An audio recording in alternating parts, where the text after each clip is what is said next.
기도드리고 시작하겠습니다. 참 좋으신 아버지 하나님, 오늘도 저희들의 발걸음을 주님 앞으로 이끌어 주셔서 우리가 주님 앞에서 이제 주의 음성을 듣습니다. 이 시간 우리의 마음과 생각을 주의 진리 가운데로 인도하셔서 우리의 마음으로 이 말씀을 듣게 하시고 우리의 삶으로 이 말씀을 행하게 하셔서 주님이 기뻐하시는 우리의 모습이 이 땅에서 이루어지게 하옵소서. 종의 입술 오직 주의 진리에 도구되어서 참된 전달자가 될 수 있도록 사용해 주옵소서. 성령님의 인도와 주장하심을 구하며 예수님의 이름으로 기도합니다. 아멘. 우리 사무엘하 1장 계속 우리 보겠습니다. 사무엘하 1장 우리 3절부터 5절까지만 읽고 오늘 말씀 보겠습니다. 사무엘하 1장 3절부터 5절까지만 읽고 우리가 사무엘하 1장 공부를 오늘 하겠습니다. 다 같이 함께 읽을까요? 다윗이 그에게 묻되 너는 어디서 왔느냐 하니 대답하되 이스라엘 진영에서 도망하여 왔나이다 하니라. 다윗이 그에게 이르되 일이 어떻게 되었느냐 너는 내게 말하라. 그가 대답하되 군사가 전쟁 중에 도망하기도 하였고 무리 가운데에 엎드러져 죽은 자도 많았고 사울도 그의 아들 요나단도 죽었나이다 하는지라. 다윗이 자기에게 알리는 청년에게 묻되 사울과 그의 아들 요나단이 죽은 줄을 내가 어떻게 아느냐. 거기까지만 보겠습니다. 지난 시간에 우리 이제 말씀드린 것처럼 이제 사무엘상이 마치고 이제 사무엘하로 갑니다. 사무엘상은 이제 사무엘의 탄생부터 시작해서 이제 사울의 죽음까지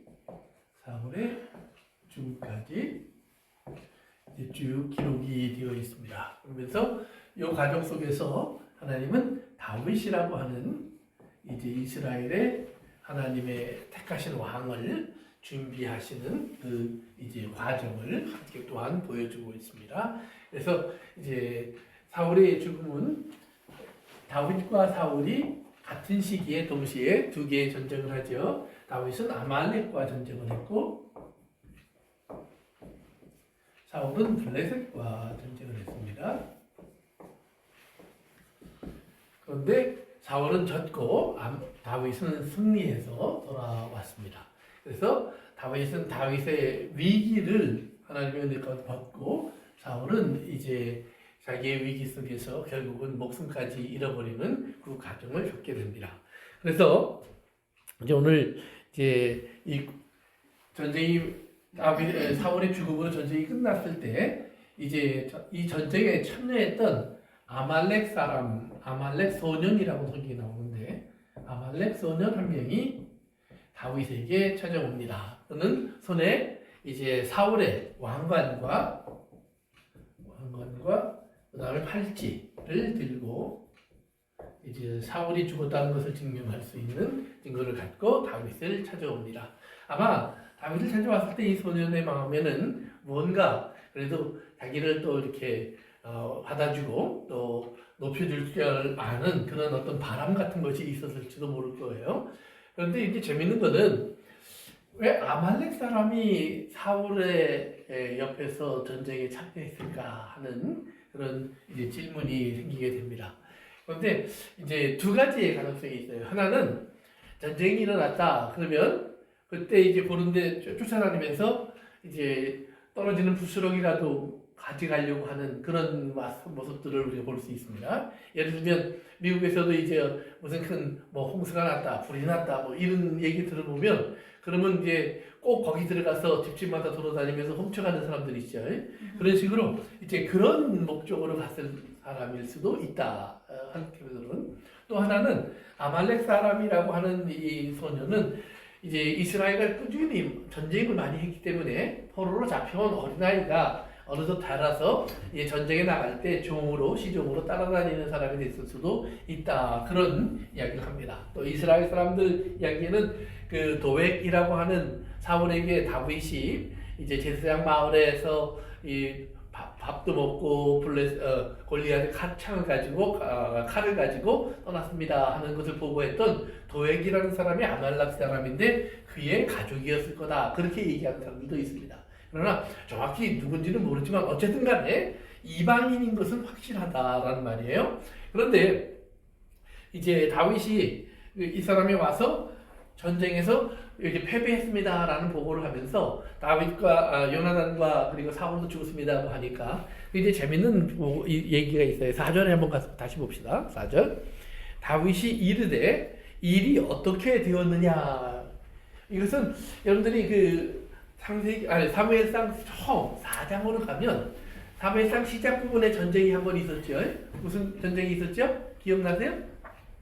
엘리가 있을 때 이스라엘이 어디랑 전쟁을 하죠? 블레셋과 전쟁을 했죠. 나보러 얘기하라고 얘기 안 했으면 다 알아요. 네, 블레셋과 전쟁을 했는데 그때 전쟁에 나가서 1차전에 졌어요. 그랬더니 2차전 전쟁을 하기 전에 엘리의 아들들이 뭘 가져갔죠?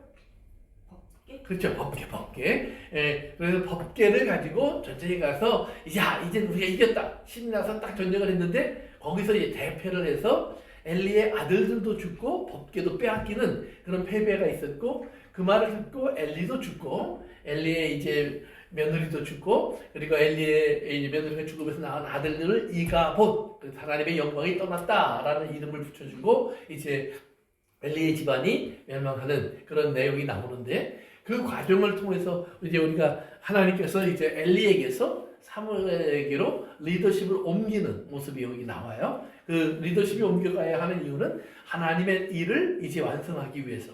그래서 사무엘은 이스라엘의 왕을 세우는 역할을 위해서 사용이 됩니다.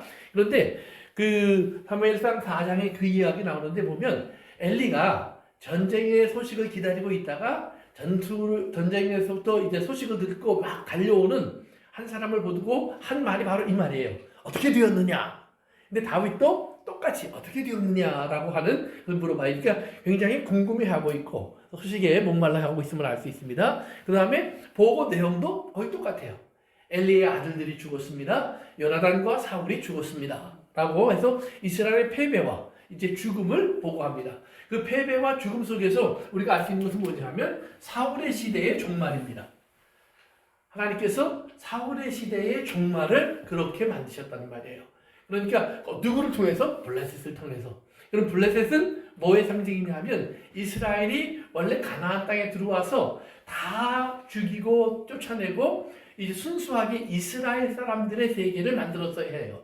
그런데 블레셋 사람들의 창과 칼이 무서워서 이스라엘 사람들이 그들을 쫓아내지 못했다. 심지어는 그들을 피해서 살았다. 또는 그들을 두려워했다. 그런 이야기들이 이제 성경에 기록되어 있는데 그런 모습을 보면서 하나님이 내가 이 사람들을 앞으로 너희들의 뭘로 쓴다고 그랬죠?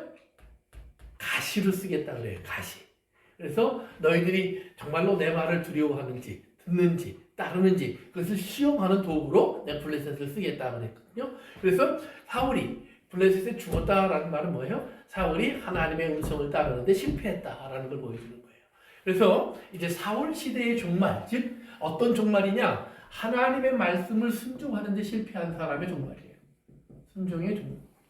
그러면 하나님은 순종하지 못하는 하나님의 나라를 하나님은 하나님의 나라로 인정하지 않으시는 거예요. 하나님의 나라는 순종으로 이루어져요. 그래서 예수님이 이 땅에 오셨을 때 예수님의 모습을 표현하는 여러 가지 단어가 있는데 그 중에 하나가 순종이에요. 순종. 그래서 히브리서 5장에서 예수님은 아들인데 받으시는 고난으로 뭘 배웠다고 그랬죠? 순종을 배웠다고 그래요. 순종을 배웠다. 히브리서 5장에 나와요. 그래서 예수님의 삶을 보면 하나님의 말씀을 이루는 일에 자기를 항상 내놔요. 자기가 좋다, 싫다, 또 편하다 또는 어렵다 상관없어요. 힘든 일도 또 부끄러운 일도 어려운 일도 그것이 그대로 이루어져야 한다라고 하는 절대적인 그러한 그 명제를 가지고 예수님의 인생을 살아가시는 거예요. 그래서 예수님의 삶을 통해서 순종이 완성되니까 그것을 뭐냐면 하나님의 나라가 이루어졌다라고 얘기하는 거예요. 하나님의 나라가 이루어졌다. 그런데 사울은 불순종하였으므로 하나님 나라가 이루어지지 못하는 거예요. 그러면 하나님 나라가 이루어지고 하나님 나라가 이루어지지 않은 세계의 차이는 뭐냐? 하나님의 나라가 이루어진 곳에는 왜요? 죄의 자리가 없어요. 왜요? 하나님의 나라가 이루어지면 죄의 자리가 왜 없어요? 다 착해져서 죄를 안 지어서 아니죠. 하나님의 나라가 이루어진 곳에서는 죄의 용서가 이루어져요. 용서.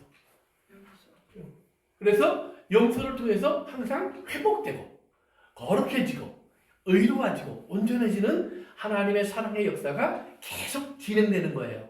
그런데 불순종의 세계 속에서는 뭐가 이루어져요? 이게 용서가 이루어지지 못해요. 그래서 죄가 여전히 죄의 역할을 해요. 죄가 왕노로 사는 곳이 된다는 말이에요. 그러니까 사울이 차지하고 있던 이스라엘은 사울이 죽기 전까지의 전쟁은 거의 승리예요. 그러니까 승리하고 이기고 많은 것을 이루었음에도 불구하고 그것이 진정한 승리가 되지 못하고 결국은 이스라엘의 죄악을 드러내고 그리고 더 죄악을 키우고 죄 속에서 이제 멸망해 가는 이스라엘이 될 수밖에 없다는 말이에요. 그런데 하나님께서 이제 이 불순종의 세계를 지우시고 이제 다윗이라고 하는 새로운 아들을 준비하셨는데 다윗은 어떻게 드러나느냐? 하나님의 은혜를 입는 자로 드러나요. 은혜를 입는 자. 하나님의 은혜를 입는 자의 특징은 뭐냐? 하나님 앞에 나가서 겸손할 줄 아는 거예요. 순종의 시작은 겸손에서 시작돼요. 겸손에서. 겸손이라고 하는 것은 무엇이냐 하면 자기에게 어떤 죄와 허물이 있다는 사실을 하나님의 말씀 안에서 우리가 발견했을 때 사울처럼 핑계대지 않는 거예요. 우리가 이제 죄를 짓고 나면 항상 이제 뭐가 이제 문제가 되냐면 나만 그런 게 아니란 말이에요. 그렇죠? 저도 이제 아이들을 키우다 보면 아이들한테 이제 야, 너 왜 그러냐 이렇게 좀 야단을 치면 나만 그랬어요? 형도 그랬어. 쟤도 그랬어.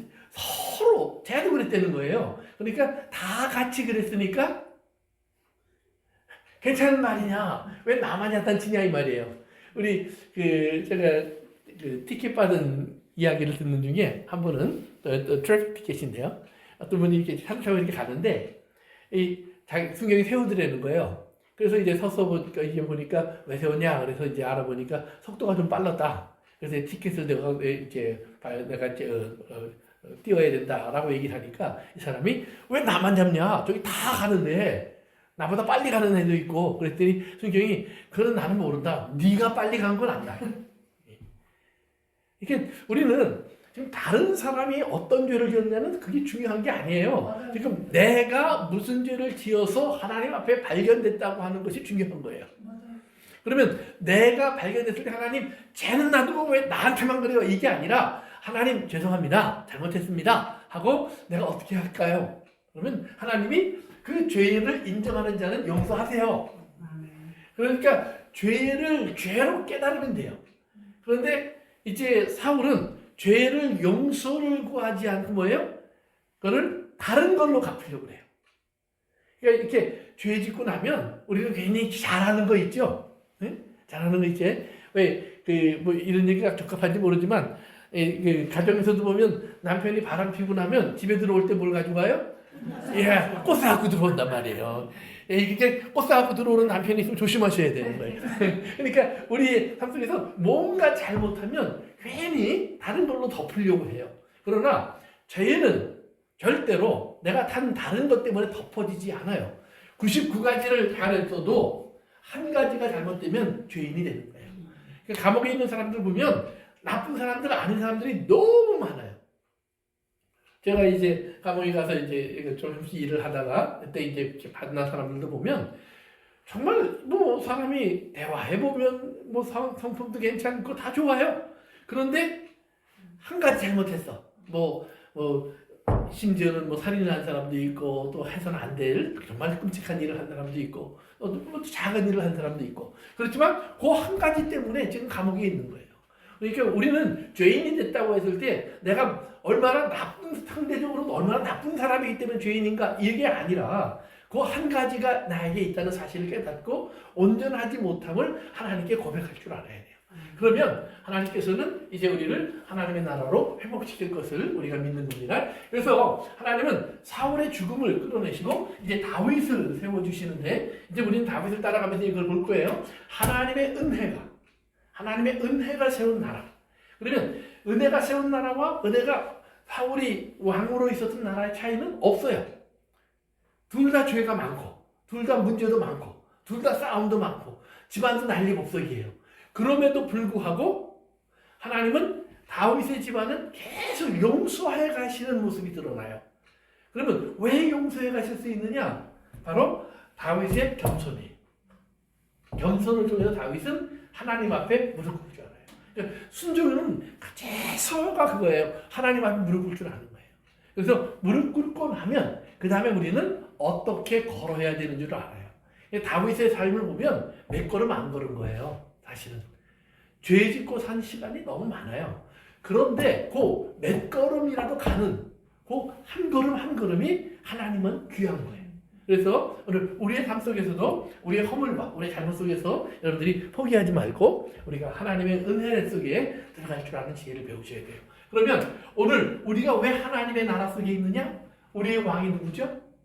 예수님. 그렇죠. 예수님이요. 예수님이 우리의 왕이니까 우리의 나라는 이제 우리가 속해 있는 나라는 다시는 없어질 수 없는 영원한 나라로 우리에게 주어진 거예요. 그래서 우리가 그 안에 거하면 되는 거예요. 그래서 하나님께서 이제 오늘 우리가 4절에 본 것처럼 이제 요나단과 사울이 죽었습니다라는 말은 하나님은 통치의 길을 바꾼 거예요. 통치의 길. 그러니까 하나님이 지금도 다스리고 계시는 거예요. 보세요. 아까 이제 제가 처음 얘기할 때 엘리와 그의 아들들이 죽는 전쟁을 잠깐 얘기했었는데 그때도 보면 이제 블레셋 사람들이 이스라엘을 다 죽이고 엘리의 아들도 죽고 그다음에 법궤까지 뺏어갔죠. 그랬는데 그것 때문에 하나님이 지지고 하나님이 이 땅에서 사라지신 게 아니라는 말이에요. 이스라엘은 실패했기 때문에 이스라엘 때문에 하나님의 법궤가 잠시 모욕을 당해요. 그러나 하나님이 뭐 어떻게 해요? 스스로 돌아오세요. 스스로 돌아오세요. 그리고 다시 하나님의 나라를 바로 세우세요. 그러니까 하나님의 나라는 누가 세우는 거예요? 하나님이 세우시는 거예요. 하나님이. 그러니까 우리는 내가 세운다는 개념을 버리고 하나님이 세우신다라고 하는 것을 깨닫고 그것을 의지해 살아가셔야 되는 거예요. 아멘. 그래서 만약에 이제 엘리나 또는 엘리의 아들들이나 사울처럼 내가 세워가겠다가 내가 이기겠다 내 뜻대로 하겠다고 하면 아니요. 안 돼요. 아무리 좋은 것으로 포장을 해도 하나님은 거기에 넘어가지 않아요. 그러니까 우리가 하나님 내가 하나님 앞에 돈도 많이 드리고 뭐 이런 얘기 안만 해봐야 하나님은 내가 금도 낼 거고 은도 낼 거다. 하나님 별거 없어요. 뭐 이렇게 사람을 뭐 어떻게 돌덩이 갖고도 하나님은 사람을 만드시는 거고 티끌 갖고도 하나님 사람을 만드시는 거니까 그건 상관이 없어요. 중요한 것은 하나님은 지금 사람 속에서 하나님의 형상을 보기를 원하세요. 그러면 사람 속에서 하나님의 형상을 보기를 원하시면 이런 거예요. 이제 어떤 사람이 있는데 이제 뭐 착하고 공부도 잘해요. 그러니까 너는 어쩌면 그러냐 그랬더니 제가 저희 어머니를 닮았거든요. 그래요. 그랬더니 또 어떤 사람은 말썽을 많이 키우고 이렇게 해요. 그러면 쟤는 누굴 닮아서 그래요? 그러면 지 애비 닮았지 뭐. 그러니까 반드시 얼굴에 또는 삶의 모습 속에 누군가의 모습이 투영되게 돼 있어요. 사람은 자기가 자기 마음대로 가는 것 같지만 아니에요. 자기 속에 자기도 모르게 내가 싫은 사람이 그대로 들어와 있기도 하고 내가 좋아하는 사람이 그대로 들어와 있기도 하고 나도 모르는 사이에 내 속에 여러 사람들이 들어와 있어요. 그런데 중요한 거는 지금 어떤 사람이 들어와 있어야 하느냐? 하나님이 내 안에 들어와 계셔야 돼요. 그러니까 하나님은 이스라엘에게 너희들은 내 백성 내 나라라고 얘기했을 때는 뭐예요? 내가 좀 보여야 된다는 말이에요. 하나님 보여. 그런데 이스라엘이 예수님 때를 우리 잠시 돌아와서 보면 이스라엘이 성전이 큰 거, 아름다운 곳이 있었고 뭐 그들이 옷도 멋있게 입고 다니는 사람들도 많았고 그럼에도 불구하고 예수님이 저기 나 없어 그러잖아요. 그러면서 예수님의 모습을 성경 뭐라고 얘기냐면 독생하신 하나님이 보이지 않는 하나님을 보여주셨다 그래요. 보여주셨다. 그런데 그 하나님의 모습은 어떤 특징을 갖고 있냐? 은혜와 진리가 충만하다 그래요. 은혜와 진리가 충만하다. 그러면 은혜와 진리가 충만한 하나님이 자꾸 보여주면 되는 거예요. 예를 들면 이런 거예요.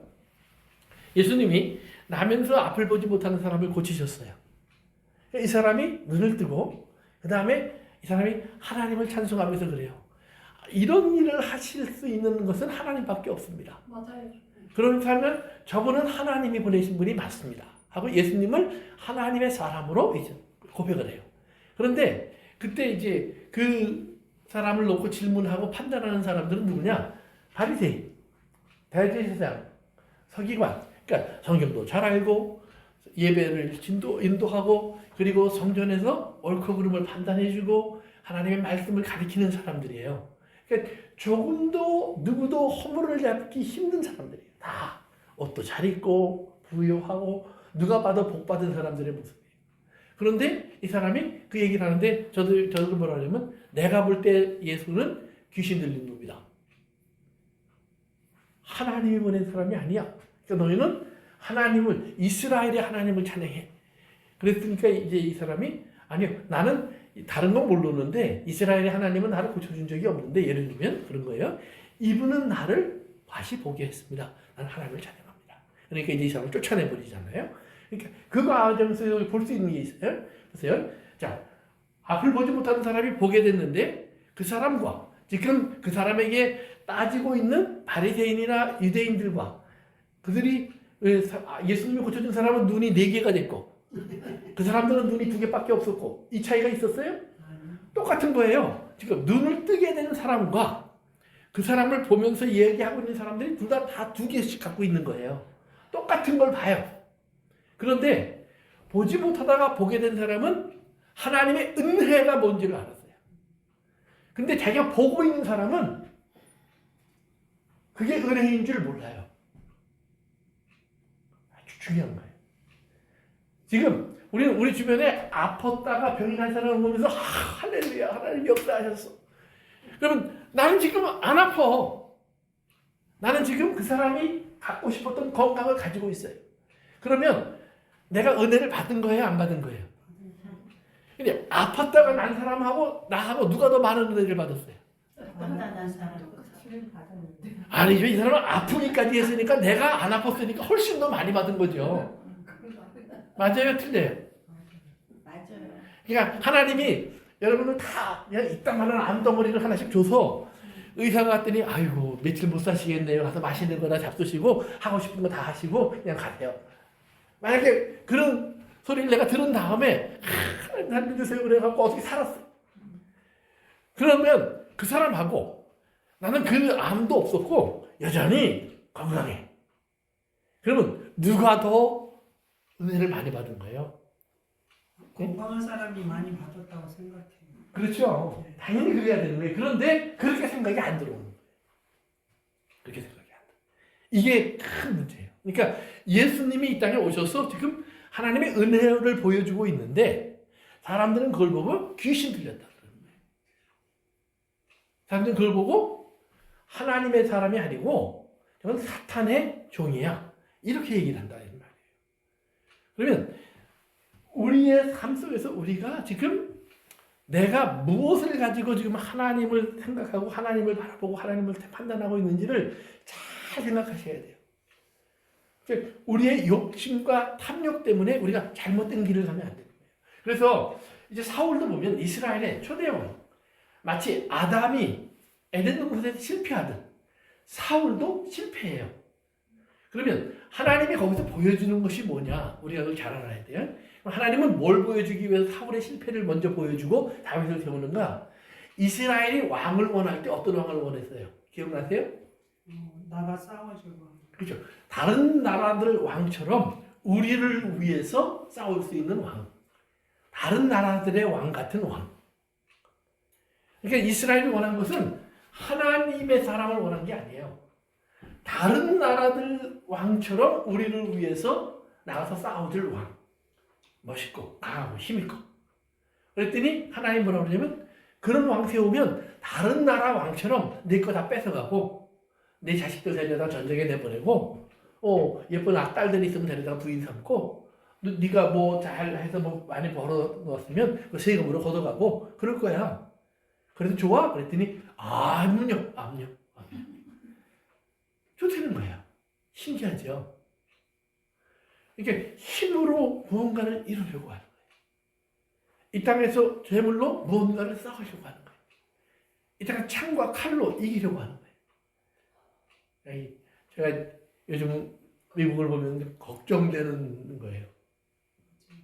창, 칼이 앞서요. 돈이 앞서요.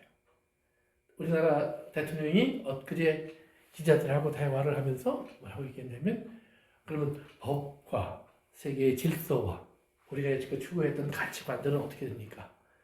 그런 것이 당신이 무엇을 하는데, 결정하는데 장애가 되거나 또 방해가 된다면 어떻게 하겠습니까? 그랬더니 나는 방해받는 게 하나도 없습니다.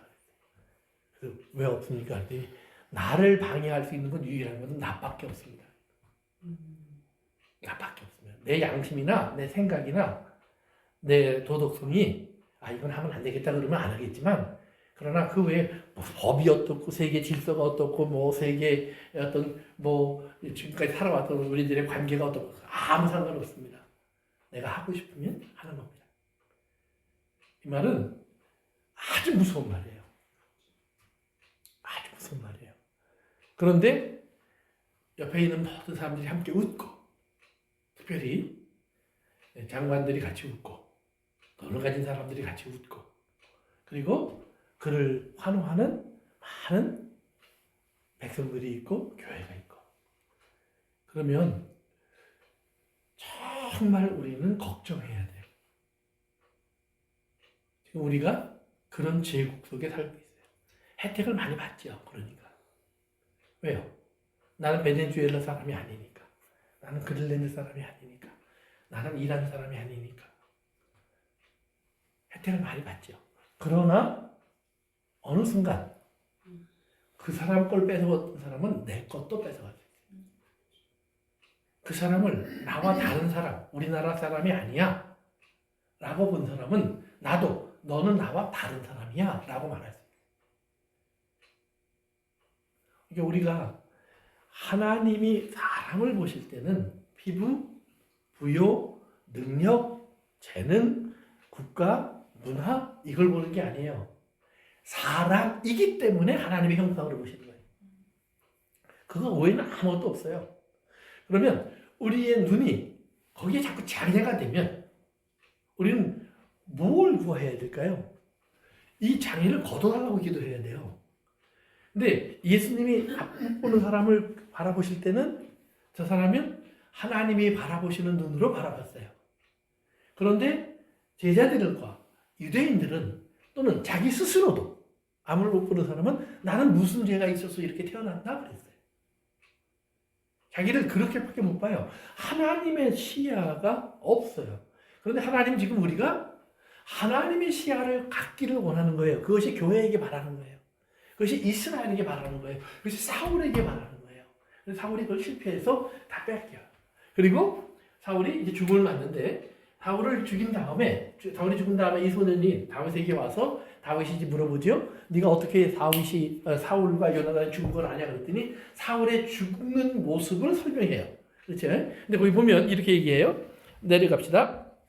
6절부터 보면 내가 우연히 산에 올라가서 보는데 사울이 막 쫓겨가고 뒤에서는 블레셋 사람들이 창을 가지고 마차를 타고 또 말을 타고 급하게 쫓아갔습니다. 그런데 사울이 갑자기 뒤를 돌아보면서 나를 보더니 넌 누구냐 그러길래 나는 아말렉 사람으로 여기에 지금 와 있습니다. 이렇게 보고를 하니까 9절에 가서 그래요. 사울이 내가 아직 목숨이 있어서 고통을 받고 있다. 그러니까 이제 네가 나를 좀 죽여다오 이렇게 얘기를 했어요. 그랬더니 그리고는 사울이 10절에 보면 엎드러진 후에 어떻게 엎드러졌는지 몰라요. 그러나 엎드러진 후에 내가 보니까 더 이상 살 수가 없구나. 그래서 사울이 부탁한 대로 그를 죽이고 제가 이제 왕관과 팔찌를 가져왔습니다. 그래요.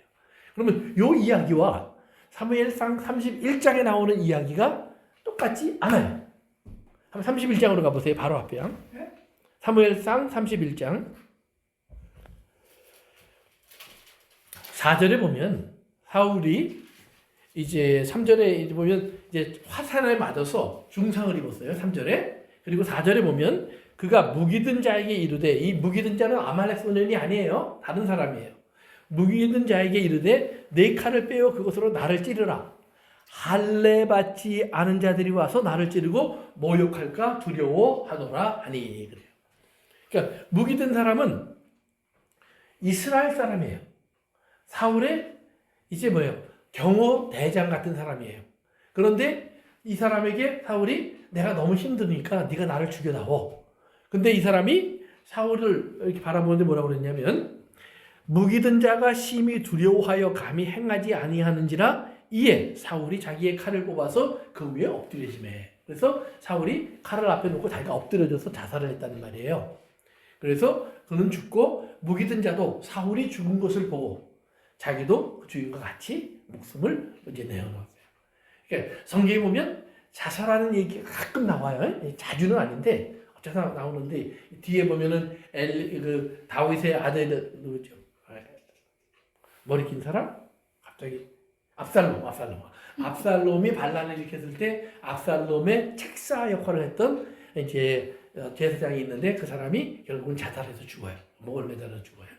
이런 이야기들이 성경에 가끔 등장해요. 그러나 원칙적으로 성경은 자살을 권하지도 않고 또 잘했다고 진정하지도 않고 그것을 금하는 그런 그 내용이 오히려 많아요. 그러니까 여러분들이 이걸 보면서 이제 사울도 명예를 위해서 자살을 했으니까 하고 착각하시면 안 되는 거예요. 이건 그런 의미가 아닙니다. 근데 어쨌든 간에 사울은 뭐예요? 자기가 누구에게 죽는 것을 두려워했어요?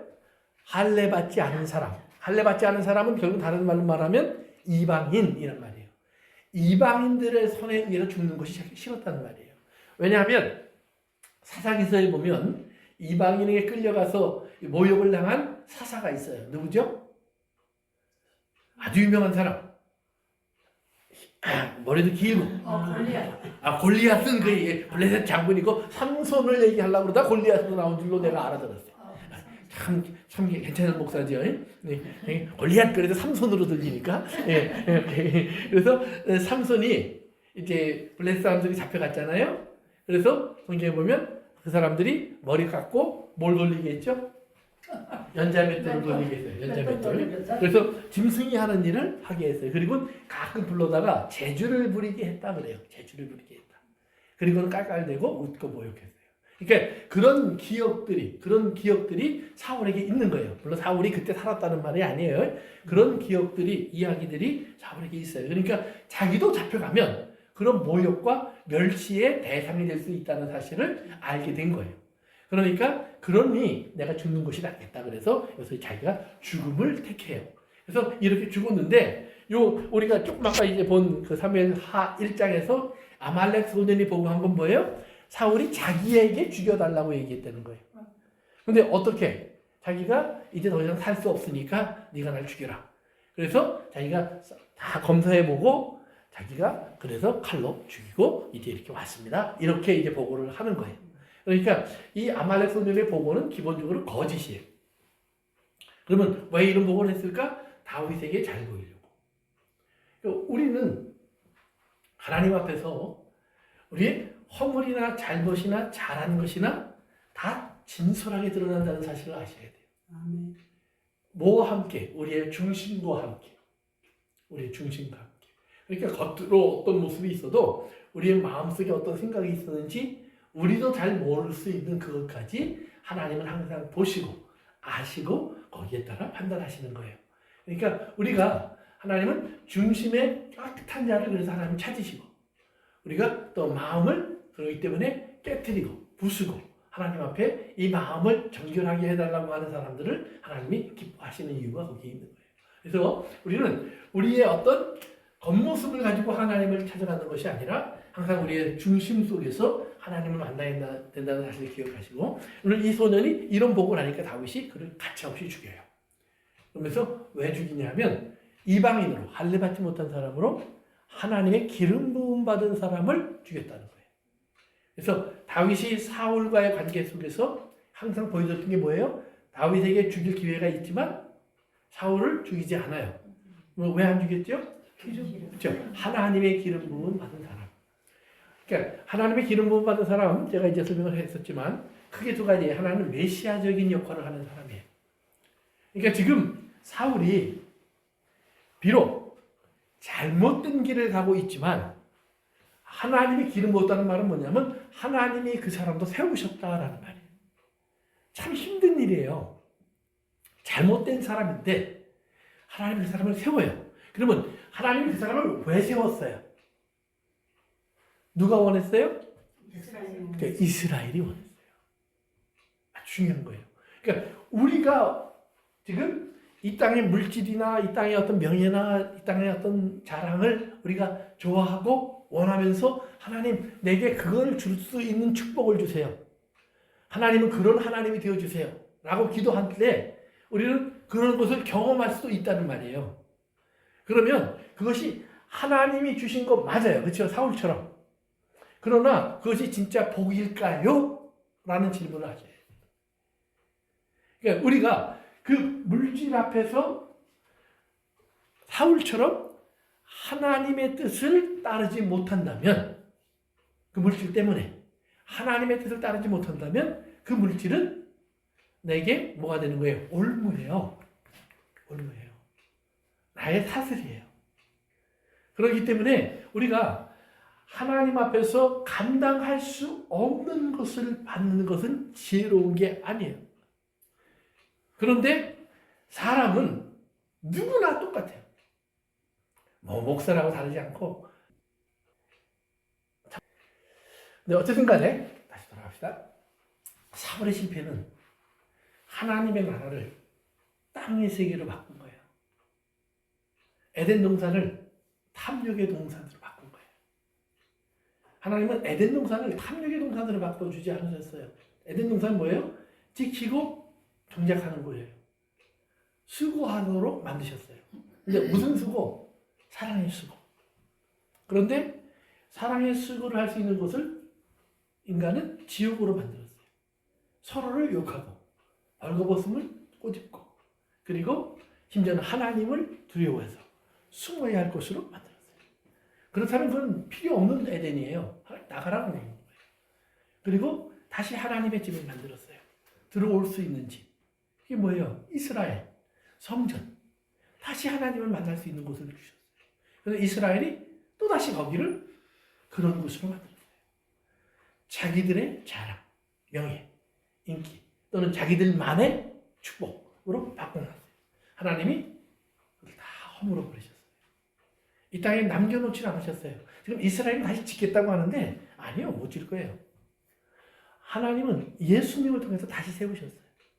그러면서 뭐라고 그랬냐면 예수님을 통해서 세우신 하나님의 나라를 성경은 뭐라고 그러냐면 사람이라고 그랬어요. 사람은 성경에 어떻게 표현이 되어 있냐면 예수님은 머리고 우리는 몸이고 지체예요. 그래서 이런 거예요. 자, 보세요.